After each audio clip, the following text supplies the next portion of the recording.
hard to believe that we're heading into April already, but here we are, y'all. Nate, how you doing? Doing great. So happy to have Alyssa back on. Yeah, for sure. And Alyssa has come on today to talk about something that, oddly, we've been focusing a little bit more as we've delved into the different topics that we've done on the podcast this year. So we did recently the episode on quarterly planning and following up on our annual plan, which Alyssa was a huge part of the annual planning discussion that we were having at the beginning of the year. And then we talked about personally investing and saving for retirement as a school owner. We've just done a lot of things around different aspects of organization. And so it made a lot of sense to me to ask Alyssa to come on, because this is an area of interest and real passion for Alyssa. So in today's episode, we're going to talk about what it means to be financially organized, how to create financial goals, how to achieve them, and the 3 to 5 things that every studio owner needs to have in place to be financially organized. And this, I think, will transcend more than just the business side of things. It extends to the personal side, because as I often say, for us small business owners, there's not really a dividing line between those two things. So welcome back to the podcast. It's me, Nate, and Alyssa. I'm glad you're here. How you doing? Hi, Daniel. Hi, Nate. It's really good to be here. Excited to connect today and have a conversation about getting financially organized. So Alyssa is one of the coaches that works with clients here at Grow. And this is a topic that often comes up. And we haven't really talked about in 110 plus episodes of the podcast, we haven't really ever touched on this topic. So I think a good way to start the podcast would be to ask a simple question of you, Alyssa, and that is, could you give us a working definition of what financial organization means to you, or what does it mean to be financially organized? I would say at least my own definition of being financially organized, and maybe you guys would have more to add here, would be the feeling that, one, we know how much money we're making. 2, we know how much money we're spending. And 3, we know how much money we're keeping. I'd say the next part of that equation is, where are we deploying the money that we're keeping to accomplish the dreams in our lives that are most important to us? And so that could be anywhere from the ways that we're investing our money to make more money back more effortlessly, to protect our future. There's, ways that we can deploy money to grow our businesses and careers and selves. So I'd say that understanding each of those levers, if you will, is really important, because if we don't have that clarity, then why would we be working so hard? What are we working for? And how can we make sure that what we are working for is actually in service of our greatest desires? So being financially organized would be having total clarity over all 4 aspects of that when it comes to our money. Oh, I already want to play devil's advocate, because one of the very first things you said was knowing how much money is being made and how much money is being spent. Do you think that that's actually an issue for some or even most studio or school owners? Do you think that's actually an issue? I absolutely do. And it was an issue for myself for a long time, much longer than I care to admit, but I will be admitting that with the fullest details on today's podcast with the two of you. Oh, I love that.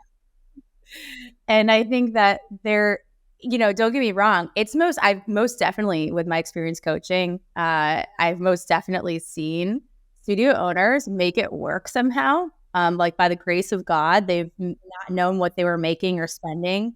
And somehow that worked out for some of these studio owners. But the possibility of growth and of deepening success from that point and having full control over the level at which they succeed is never going to be there without that understanding and visibility. So, we can cross our fingers that, not being clear on these things is going to work out for us, like some of those studio owners. But ultimately, I have yet to see studios who are crossing the $500,000 to $1 million mark in revenues, or people who are really running their business as a business and not knowing their numbers or not having that financial organization and understanding under their belt. So I'd say for anybody listening who really cares to start to treat their studio like a real business and to know what their possibilities for success are when it comes to their goals, then they're going to need to or want to probably start exploring this for themselves and what it means to them, which is what a lot of us studio owners feel when we are not financially organized or clear. Is this like, it's like background noise in our head all the time, this like grave concern of, am I going to be okay? And what is actually going on? What am I actually doing when I work as, a studio owner? What is that accomplishing? But there's this constant, I find with at least my clients and direct experience, that there's this constant worry that dominates our emotional landscape and then makes it so difficult for us to free up what otherwise would be bandwidth that we could be putting toward other things that actually do get us to our goals and help us feel more peace, right? So I think this is also about feeling peace in our minds and hearts, that we know actually what's going on and not having that extra clutter in our head as we're trying to, again, work on our businesses and other aspects. This episode is sponsored by BigMusicGames.com. As our listeners know, Brooklyn Music Factory is all about a fun, fluency-first approach to music lessons. And at the foundation of our teaching methods are rhythm, melody, harmony, and songwriting games that challenge students as young as 4 years old to train their ears and flex that musical mind. Because when you set an intention of gamifying every single lesson, you're going to find improved attendance, increased play at home, and higher student retention. So we've set up a website just for our listeners so you can start playing today. Go to bigmusicgames.com/7FMS and create your free account. Again, that's bigmusicgames.com/7FMS. And if you join today, I'm going to send you a personal invite to join our weekly teacher training call with me and Greggy Bizzle, our chief game designer. Go ahead and put play back into practice with Big Music Games.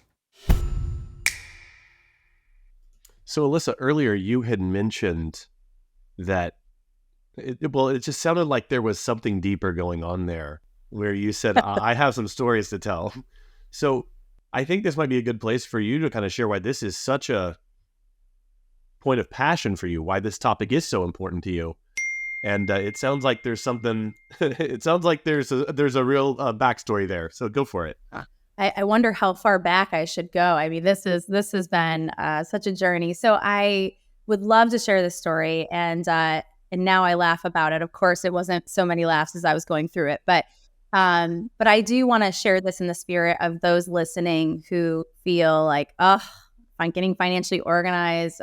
Why is this important? Or I don't know if I need to do this, or, I just want to make sure that this is not coming off as a preach as we get into the things that I might recommend later, because I most certainly have learned through direct experience. And I myself was very financially disorganized for the majority of my career.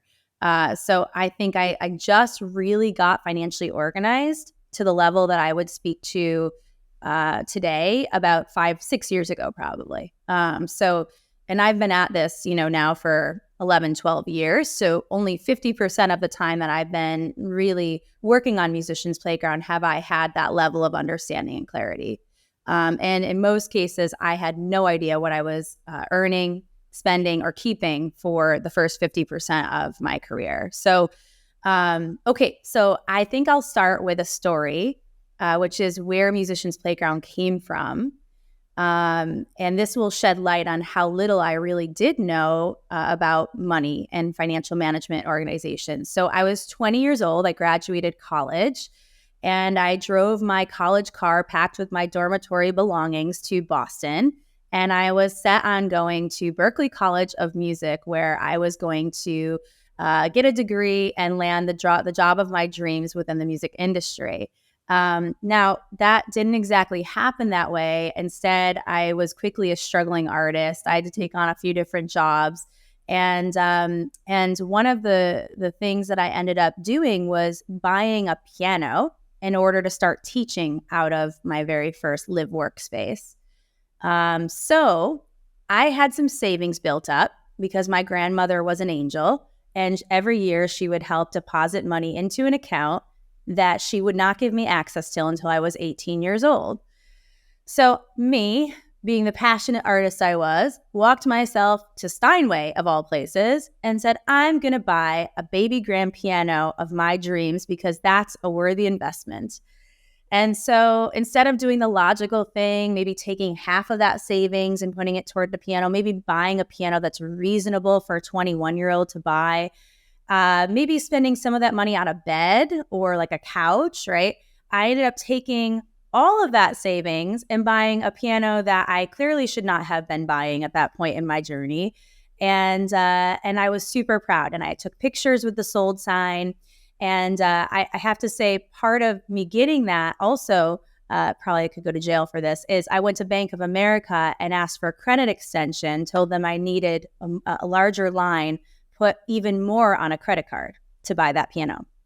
So I called my grandma, who was very financially organized, and I said, Gram, you're going to be so proud of me. I bought this amazing piano. And she said, how much? That was her first question. And I said, well, and I gave her the amount. And she said, what the bleep? I'm not even going to say that on the podcast. And she said, how are you going to pay this off? And I said, what do you mean? I said, it's on a credit card. No worries. It's going to continue to be there until I can pay that off. She said, what's the interest? Read me the interest. So interest was very high.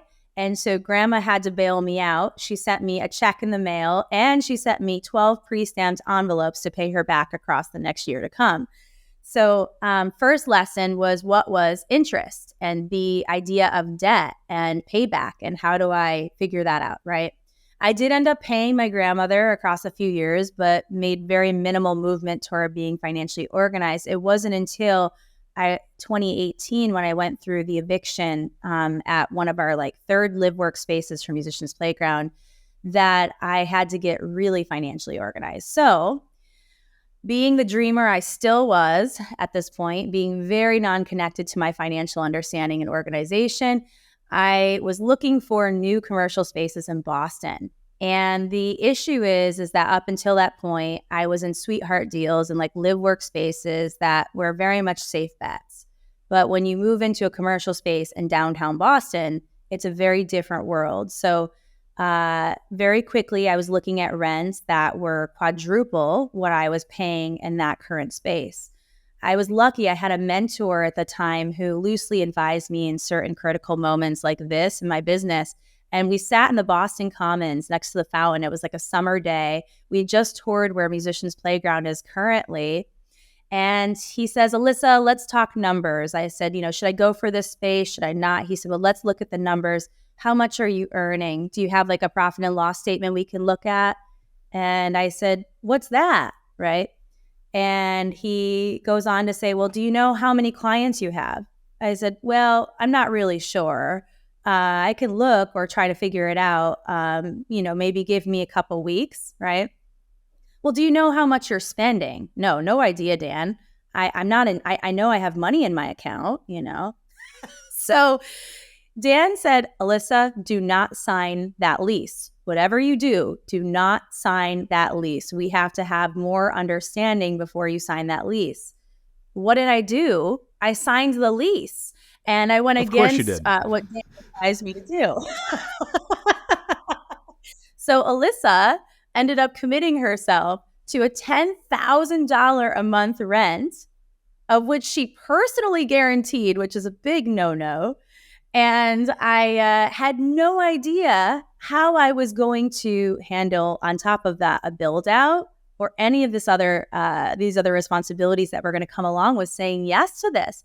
And to make matters worse, I had 6 or 8 months to figure it out. So really, the request that I made of myself in that moment without the financial understanding and clarity was, how is Alyssa going to quadruple, maybe more, her business in a matter of 6 to 8 months to support the rent that she just agreed to?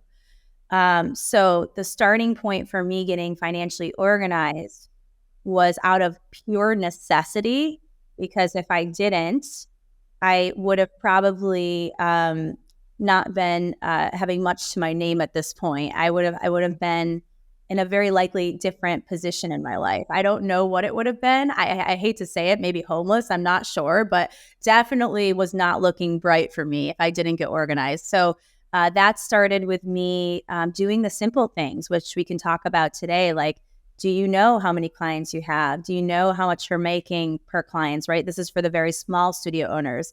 Do you know how much on average you're spending for those clients to make that studio possible, right? And then that grew into now steps like profit and loss statements. Are we looking at projections, comparisons? What's the 3-year vision, right? And what's the 5-year? What's the exit vision, right? There's so many things that we can do to start to understand financially. And then, beyond that, how is this serving my personal life? I'm happy to report, and I'll end it here, that Musicians Playground's still in existence. I figured it out. Like, we did it. And I want to say we figured it out, because without the team I was surrounded with, I probably would have not. But that was a close one. So happy to say that I was not always perfect. I didn't always make the best decisions, but through being financially organized and learning as I went, I was able to manage a very difficult and challenging situation. So, and I'll just append that story by saying that we first met about 6 years ago. And according to what you were just saying there, that is about that time that you kind of had this personal renaissance, right? And I would just say that at the time, I was able to see an accurate P&L. And currently, I can see an accurate P&L. And I know personally, just seeing the financial details, that you have grown Musicians Playground massively. So it's just fascinating to have that view on both the decisions you made and also on your actual results that you're getting. And you've built a very big and powerful studio. So I think I just want to add that in there, because I think it's an undercurrent that should be here, because there's a lot of veracity to what you're saying, and the proof is in the numbers. This episode is sponsored by GroupLessons.com. If you're looking for a group piano method that is easy to implement in your studio or school, look no farther than Piano Express from GroupLessons.com. Because unlike most group piano methods, Piano Express allows students to make individual progress within the context of a larger group. And because of the at-home practice tools and gamified curriculum, students using the Piano Express method make faster progress than the average method book student. And that helps students feel excited, accomplished, and motivated to learn new music. Also, the system is really adaptable. We've got teachers using the system in their home studios, and we have many large commercial studios running our 3-room model that allows you to see up to 24 students per hour with just 2 teachers. So if you'd like to learn more about Piano Express, navigate to grouplessons.com and sign up for a free demo. You'll get to look at the method, our app and teacher guides, and we'll even give you a sneak peek of our implementation plan that has helped hundreds of studios start their group program in just a few weeks. Alyssa, I heard 2 things in your story. The first was probably the most fascinating character to me is your grandmother, because it's fascinating that she asked, literally, the first thing she said is, what are the interest rates? How much was it? What are the interest rates? And I wrote down on my board, I was like, oh, grandma was just essentially saying, you need to figure out your personal financial organization. And one of them, of course, is managing debt, because debt is supposed to be working for you if you're going to use it wisely, right? I just want to add that I did the exact same thing you did as a gigging musician, except I didn't buy a Steinway, thankfully. I went straight in and bought like the nicest Roland digital keyboard I could, and I paid like 28% interest. And I was so proud to try to pay it off myself from gigs. So I feel like this is, I bet you our listeners are like, oh yeah, I did that too. Oh yeah, I did that too. And then the second thing I heard in your story was like this guy, this mentor, Dan. And what I hear in someone like that is, if your grandmother's playing an essential personal financial organization role, because obviously we're looking for those few people that we know and trust.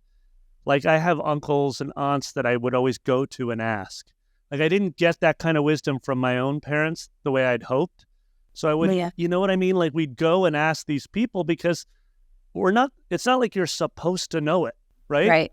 You only know it if you're curious enough to ask it, or be willing to be as transparent, right? As you were, Alyssa, in saying, look what I just bought.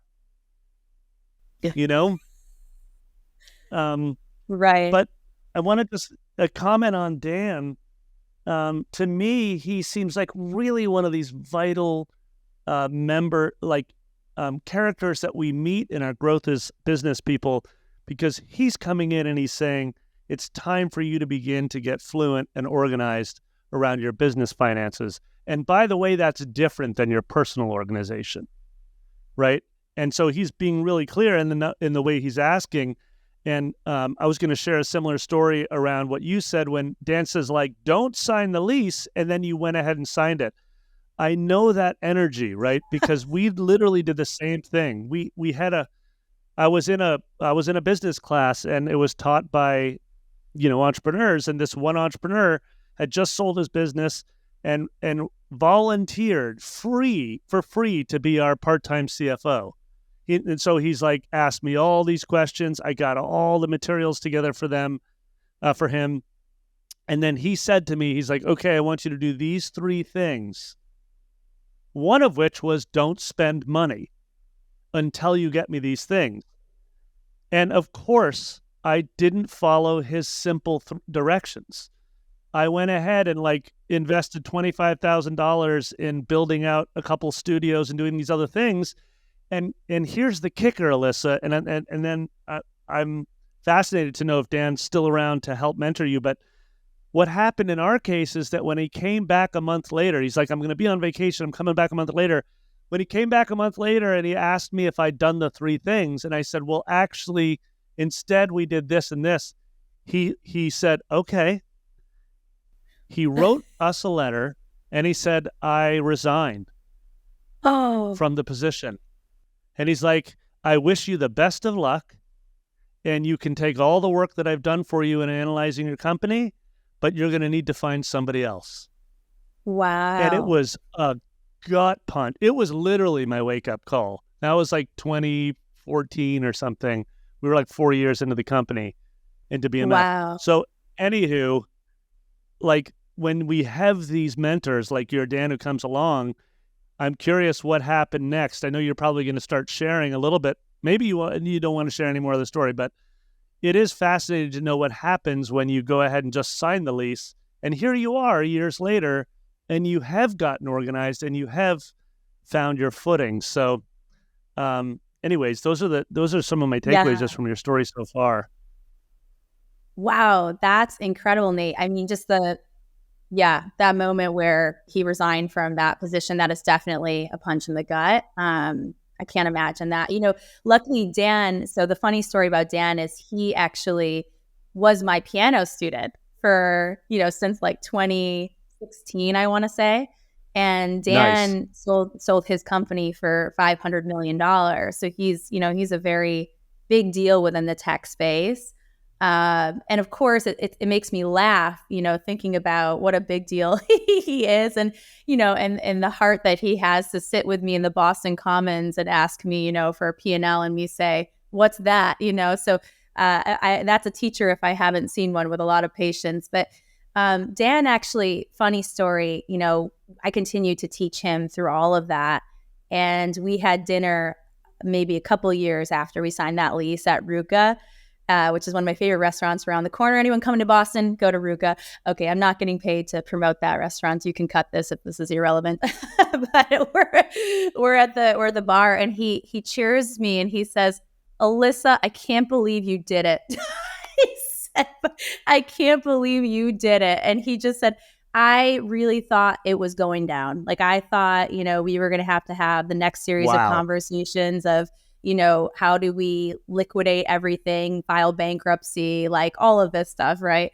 And so it felt really good to hear that from him. And he's still a client today, actually. So, and what's great is there's been these people in my life for 13, 10 years that have been clients of mine and are within venture capital or are within some of these realms that they can come in and give me a lot of really great insight. But they've seen me through all the chapters of my life grow. And I think, behind the scenes, they're applauding kind of the growth, because they know that I am that type of person that probably just needs to learn by direct experience.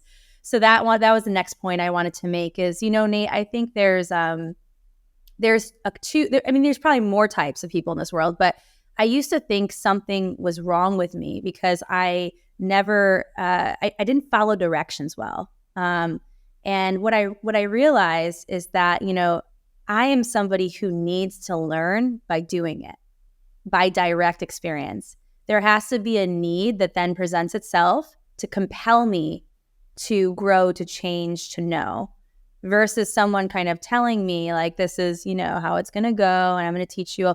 I'm just somebody who has to be constantly paving my own path with my own machete.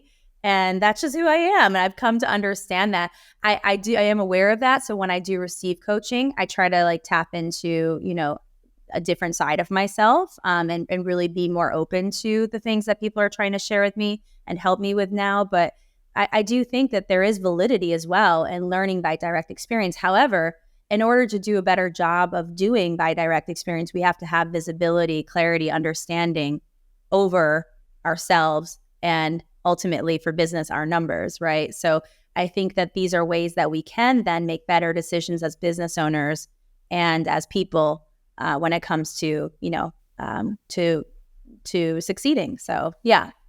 So what's interesting was when you told that story earlier, Alyssa, my first thought was necessity is the mother of invention. You had to figure out, you had to almost build the plane as it was taking off or build it as it was landing. Don't know. Point is that if necessity is the mother of invention, what did you invent? Because that's what we've been leading up to this point. That story, is emotional. It's illuminating. I'm sure people can relate in some ways to it. Although, truth be told, I don't know a lot of school owners that have taken quite as big a risk. But kind of the thing that I took away from that was that you made some decisions that were of dubious quality. Sorry. And then you had to like get financially organized to make this thing work, and you have made it work. So what were those things? What were the things that you built for yourself to kind of make this situation better and to actually be able to grow the school and to be on a much more solid financial footing now? So in the interest of helping different people listening who are in different spaces of their growth, I'd say I'll start with kind of the smaller studio that is looking to try to, let's say one of the bigger points I think the three of us find as coaches is getting to the $10,000 a month mark and or like $100,000 in revenue a year. So hitting that six-figure mark for the first time. I'd say anybody who's, from zero to up to that point should be really clear on the most basic metrics of their business, which should be the number of clients they have, the average contract price, and then the ideally total sales every month, right? Plus, what are they spending? So on average, how much do they have to spend in order to sustain that level of sales? And then finally, how much at the end of the day are they left with? So those would be the main three things I'd say would be enough to get people through in terms of their businesses in that beginning phase. However, I will say it does get a little complicated if there's debt. For example, I had to raise $100,000 for the build out, in addition to wondering how I was going to quadruple our revenues at that time in 2018 that I signed the lease. So when there's debt involved, then there's a whole strategy that probably someone would be best seeking help from a mentor with, in terms of what is the best way to strategize paying off debt, so that then once that's paid off, you can invest what you're keeping in a way that's going to help to grow your earnings. So with debt aside, though, I'd say those three things I mentioned earlier are the most important. Then I'd say as a studio wants to kind of crawl up to the $500,000 mark, I'd say one of the biggest things is obviously having a profit and loss statement, balance sheet in place. I'm a firm believer in projections, which are just kind of, we think what we're going to do this year is X, Y, or Z. And it's like a pro forma budget, if you will, of let's play pretend. This is what we think we're going to do based on a number of assumptions, right? You could go as far as, comparisons, what did we do versus what were, what was the actual projections and why, right? I think that really helps to reveal flaws in our thinking and understanding, like, how can we assume better in the future. but I don't know if that's absolutely necessary. I find that just even simply getting our hands around some of these metrics, it will help us to generate more questions, which then helps us to want to generate more data to understand our businesses deeper and deeper. And that's what I found is now this fascination, or that need, if you will, and actually a strong aversion to understanding this stuff turned into like a real love. Like sometimes I have to pull myself away from the numbers and from understanding my business on such a level of data, and remind myself to operate by my heart again, which is where I was when I was buying that piano at Steinway. Like it's a balance, right? And so we have to combine logic with passion. So I'd say, back to the point here though, you may need some richer data if you're a mid-level school trying to get to maybe that, that half a million mark. I'm sure Nate could probably add to this too, with being $1 million plus studio, if there's any additional like financial aspects that people would want to understand. But those are the main tools that I use to judge kind of my success with my business and the growth. The last thing I'll say on a very technical level that's really important for anybody to have in place, no matter their size, to make this easy, is a software that like makes this stuff just so easy for you to obtain and to organize. So whether it's, QuickBooks, or whether you're using like Bench or some sort of like elevated software that helps you to figure out, exactly what's coming in, going, and where it's going and how much, right? This can help to make our lives a lot easier, because at the end of the day, who's going to want to sit down and reconcile bank statements one by one? Like the more obstacles there are to us getting the information, the less likely we're going to be to actually want to organize ourselves and get things under control. So I'd say it's really worthwhile to look into and invest in a software that's going to help to make this as streamlined as possible. And I'm sure that, anybody who's listening who has a coach, or who working with an SGA, or has anybody financially adept in their life, they could ask and probably get an understanding of what's out there and good for them to use. So that would be where I'd say like the technical aspects are. And there's more I'd like to say though on the emotional level, because I think that that's also a huge part of it. But before I go there, I'd say I'd be interested to know if the two of you guys have additional data or ideas that you feel is really important for studio owners at different growth levels to have under the fingertips. Nate, before you jump in and talk about the perspective of $1 million plus studio, I'm curious if there's any questions you'd ask her about any of the resources or steps or thoughts that she just said, like to dig in on those before you kind of provide a different perspective. Yeah, Alyssa, I appreciate how you're doing stages of growth. This is like one of been my kind of really real fascinations in the last couple of years, is just being very clear that at a stage one, you're 0 to a six figure. You said you'd like to know sort of the average price. Are you saying this sort of if you're a piano teacher, you've got 50 students, and you're generating $10,000 a month on average, each one is generating this? Is that what you're saying in terms of average price? Or tell me a little bit more about that, just in that first stage of growth. What's actually important there from your perspective? Yeah, I would say just, sometimes in the beginning phases, I see this a lot with studios that are newer. They charge like their prices are all over the map for their different customers, because they've had a lot of, changes in that first couple of years. So maybe they have one customer at like, let's say $50 a month, and then another one at $100. So what's really important is if they don't have by this point a cookie cutter price for everybody, to understand what is the average of everybody they're serving. So let's say $75 in that case, right? And then really quickly, they can have this as a metric that they then know if they're tracking their number of clients. Without needing to go into the software and have everything in place, they could do some quick math and say, okay, I've got 10 clients at $75 a month on average, so I have $750 a month that I'm earning.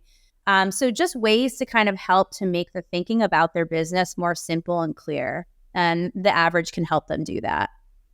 Yeah, I love that. And I think the simple and clear, and you You mentioned this, and this will be my next follow-up question. Because truthfully, Daniel, I'm super interested in the emotional side. But a follow-up on this, you said the purpose of getting organized, or one of the purposes, is that it helps us ask better questions. I'm curious from your own perspective, just as a coach, like, could you just give us an example? What's a poor question? Like, what's not a very good question? And then what is a question that you see a studio owner that maybe you're coaching matures into asking themselves as they get more organized? I know what I think are good questions, but I'm really curious, like, what you've sort of perceived as someone going from not such a great question being like, that's a much better question you're asking now based on your organization.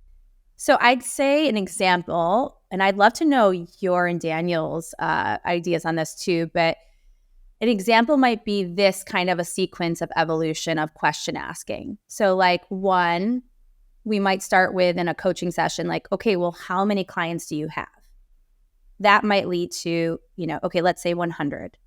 And then that might lead to, okay, they're at a contract price, an average contract price of $100 a month, right? And then we might say, okay, so if we have $10,000 a month in revenue, then what do we want to be netting from that, right? And so these are some questions that, they might understand, okay, I'm making 10,000, but that can then lead them to, well, am I keeping it? And then how do we keep, as much of that 10,000 as possible? And then where am I spending my money, right? You see how these questions, one of these questions leads to another question, which leads to another question, which helps us get more and more detailed in our understanding of our business versus someone who doesn't start this process of trying to truly understand will maybe never know or get past that first question of how many clients do they have. And so it really helps us to understand. And then from there, one of my favorite questions, and recently I've been really leaning into this because I'm coming across a lot of clients that start work with myself or with an SGA, and they're hyper-focused on number of clients. And it's interesting to me because one of my favorite questions that I'll ask them is, what would you have to do to make $10,000 off of one client a month, right? Like these are questions that are really fun to ask. This is a generative, very helpful question because I think it gets us thinking creatively about, oh, well, there's a lot of ways to get to my goals. And so that's where the fun is. But until we get there, I think there's a lot of technical questions that we have to answer in order to start getting to those places. So what do you guys think? What are some things that you've come across? And Nate, I don't know if it answered your question, but I think that just there's a clear sequencing of an unveiling, or it's like being a detective, right? When we think about Law and Order, like we go into these shows and we're like, well, there's a lot of questions to be asked to get to the bottom of the case. And I think that that's part of this work is the more questions we ask, the more questions that come up from there. What do you guys think? I would say that the chief confusion point, and I'm going to speak more towards a mid-sized school owner, because I think you've done a really good job of covering kind of, a smaller studio or a single teacher studio, is over and over again over the past 8 years, I found that people just don't even know the question to ask, or the education around it has been spotty, and there's just a sense of, I'm not sure, or a variation of that is the owner that the business might be generating somewhere between $300,000 to $500,000 a year, but they're taking home personally $25,000 a year because they don't know how to build a better margin and be able to take a larger draw. And there's just a sense of lostness, helplessness, confusion, like not sure exactly what to do, because here we're generating all this revenue, but I actually was making more personally when it was just me and my personal studio. And I've built this business. I've got 8 teachers working for me or 16 teachers working for me. And now I'm actually working more and making less than I was before. What happened? And it's like a series of decisions happened over the years that led them to this point, but they're not quite sure, quote unquote, where they went wrong, that they've gotten themselves to this financial predicament. And a lot of times there's this feeling of just like stuckness because now they're in a lease and they've got 3 more years left on it. And if they could, they would just shut it all down. I've literally had teachers tell me this, or owners tell me this. they would shut it all down, but there's too much liability in it. They would lose a lot of money breaking a lease or things of that nature, and they really feel trapped. And so Yeah. what's interesting is that in those situations, it's often necessary to dig in to figure out what decisions need to be made, because there is no cookie cutter. There is no cookie Yes. cutter solution. A lot of times in studios or in schools of that size, you really have to dig into the entirety of the situation to figure out what the issue is. And just as kind of a final touch point before I kick it over to Nate, I'm working with an owner right now where they have a good number of students, over 250. And when we began working last fall, they were at a point where they were right at this inflection point where any amount that they would make over what they were making would just, there would be margin acceleration. In other words, they were at that really tricky point, but they had been stuck there for a long, long time. And fortunately, I can report now that they've added a number of students, which has basically led to not necessarily an increase in expenses along with it, but it's all going right to the owner's draw. Yes. And Yes. that's an exciting moment for an owner. That's an exciting moment for me, because we kind of worked through these issues and had to find what those custom solutions were. But anyway, point being is that there is no one size fits all answer when you get to that, $200,000 to $500,000 point. Nate. I like what you said, Alyssa, that when you get inspired enough to ask or organize top of line around income, I like your answer, because you basically said it inspires you to ask more questions below the line. Like, now I'm interested more in my expenses than I was before. But one thing I was going to add to this, Alyssa, what I've noticed, and I observed this in my own evolution in organization financially, and also just fluency, like being like, oh, wait, a balance sheet. I don't actually have any idea what that even does for me. I don't even know what kind of question I would ask looking at a balance sheet. And I remember specifically like signing up for classes on balance sheets just to be like, I just don't know the use of it. I still to this day will ask Leah, our bookkeeper, I'll be like, Leah, hold on a sec. Real quick, time to give Nate like a 5-minute lesson right now. Can you just walk me through the questions you ask based on this balance sheet around our strategic intent, over the next year? So anyways, one of the things I went through is a stage of growth for me was, instead of just asking the question, what's the average revenue per enrollment? We actually started average revenue per family, because we realized early on in our journey that you're enrolling families. Obviously, you can get a lot more value out of getting siblings in and managing a single customer rather than having to manage 3 different kids, 3 different families.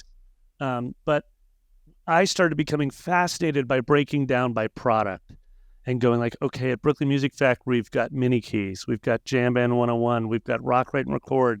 Those are group classes. We've got Club Keyboard, right? And I was like, I actually kind of want to know how profitable I am within each product. What's the average revenue within each? So I started thinking about a product suite rather than just, I'm a music school that sells music lessons.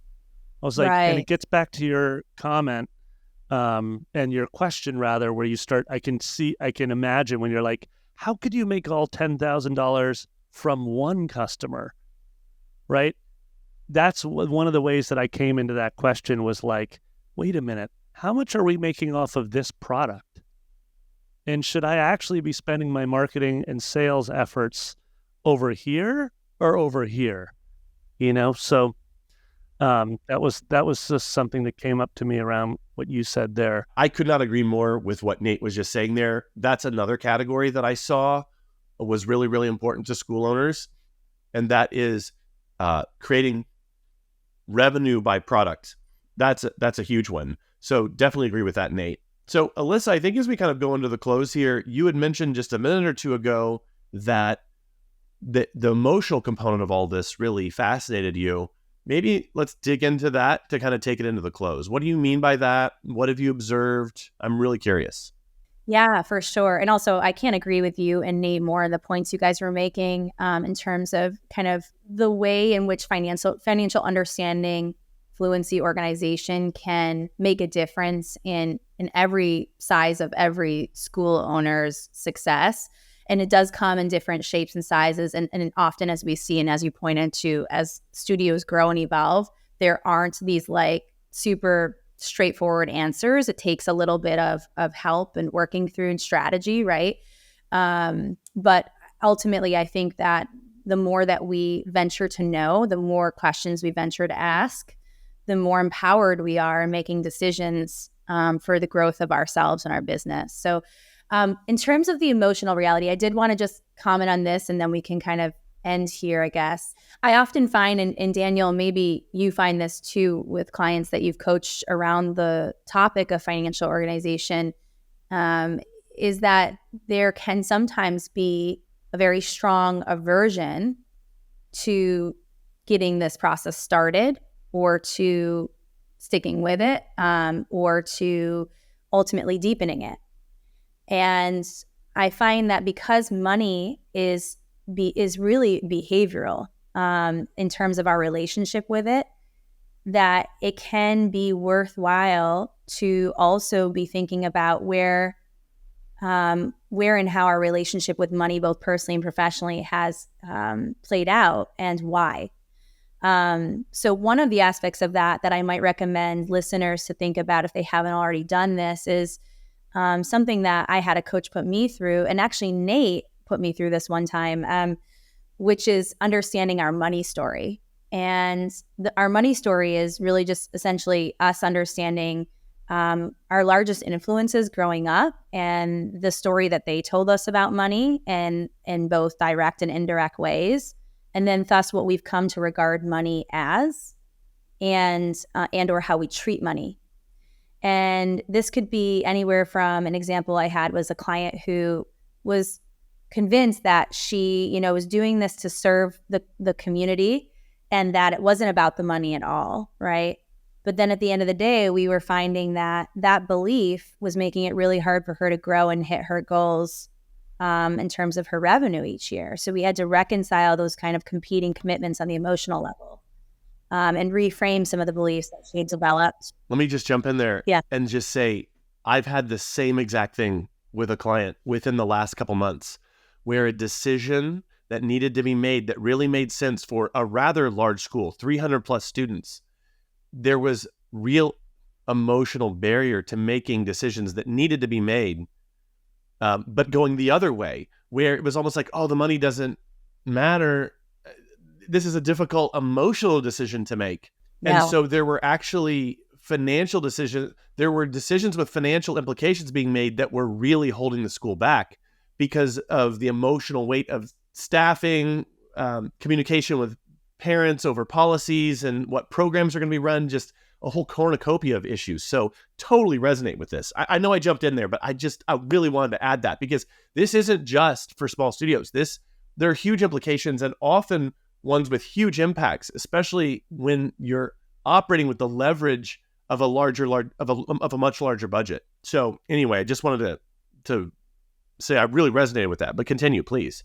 Yeah. And that's one example. I there's so many more I wish we had time to share, but like, I'm sure at the end of the day, what is the common thread is that, we're not just making decisions around money, getting financially organized and fluent in isolation. Our decisions to do this and to stick with it and to have a strategy even are going to be governed by even larger beliefs that we as people encompass. And we have to understand on the deeper level, how do those beliefs influence our ability to do these things, right? And to manage money, to organize ourselves financially the way that we need to in order to have that peace of mind and heart that we talked about earlier. One other example I have found is, one of our clients, who's a larger school, was under enormous pressure, self-imposed pressure, consistently feeling like he wasn't doing enough or making enough or it wouldn't work, or it wouldn't, it wouldn't succeed, right? And because the numbers were behaving in certain ways, he was attaching his identity, his whole identity, to his financial success, which then was prohibiting him to actually think clearly, objectively, and come up with solutions that actually were needed for what he would consider to be himself succeeding. And so I think there's also, on the other side of this, over-identification with our financial positions and or our lack of financial understanding or fluency that can govern then the set of decisions that we make to move our reality. And so that can happen too. And I've had to work through that. And what's interesting is after doing a lot of digging and understanding what does this person figure out or what does this person find to be their biggest metric of success, and actually had nothing to do with money. It was to be home with his kids and to be there every night at dinner time. And then how did we make the numbers work for him to do that? And then there was better questions that we could ask from there. So I think that this is a much larger topic. And last but not least, I'll end with, because money is behavioral, if we have certain habits around money personally, those are going to show up professionally. It's all integrated, right? And so I think Nate was saying earlier that there was kind of like a personal professional divide, but I would actually counter and say that who we are in our personal lives financially is going to mirror who we are professionally, and understanding the habits, the behaviors, and again, the beliefs around the money is going to help us with both of those parts of our lives. So that is stuff that, again, is going to be very different for each listener, and ultimately are the things that we have to become aware of to continue to grow in this field.